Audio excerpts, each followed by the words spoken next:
స్కూళ్ళు తెరవగానే విద్యా కానుక కిట్ ఇవ్వబోతున్నామని ప్రభుత్వం చెప్తోంది. ఆల్రెడీ దానికి తగిన వ్యవహారాలకు సంబంధించి లోకేష్ పర్యవేక్షించాడని కూడా చెప్పుకొచ్చారు. కానీ ఇప్పుడు సాక్షి రాస్తోంది అయితే విద్యార్థికి మిత్రద్రోహం అన్నటువంటి పేరుతో ఒక కథనాన్ని ప్రొజెక్ట్ చేసింది.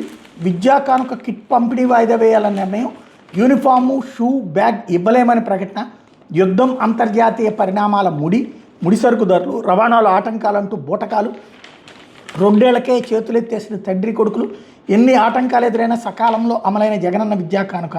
ప్రభుత్వ పాఠశాలలో చదువు విద్యార్థులకు ఇచ్చే విద్యా కానుక కిట్ల పంపిణీలు చంద్రబాబు ప్రభుత్వం చేతులెత్తేసింది. ఇందుకు ఇరాన్ అమెరికా యుద్ధాన్ని సాగ్గా చూపింది.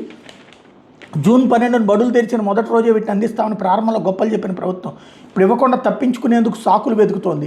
అంతర్జాతీయ పరిణామాల నేపథ్యంలో ముడిసరుకు ధరలు పెరిగాయని, ముఖ్యంగా గ్యాస్ కొరత, క్రూడ్ ఆయిల్ సంక్షోభం, ఫైబర్ వంటి ముడి పదార్థాల కొరత తీవ్రంగా ఉండడంతో క్రూడ్ ఆధారితమైనటువంటి బ్యాగులకు సంబంధించి ముడి సరుకుల ధరకు అంతర్జాతీయ మార్కెట్లో భారీగా పెరిగాయని చెప్పింది.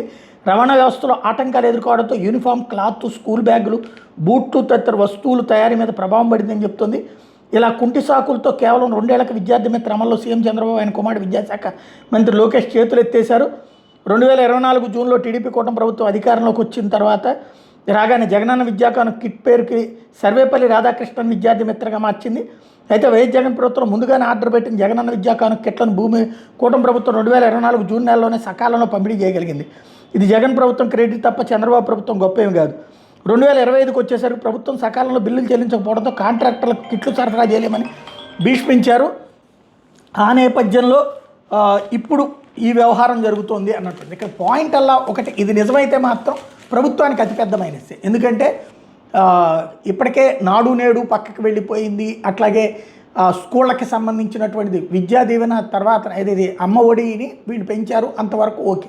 పుస్తకాలు, కిట్లు ఇది ఇవ్వలేకపోతే కనుక అసమర్థత కింద కరోనా టైంలో కూడా ఇచ్చాడు జగన్మోహన్ రెడ్డి.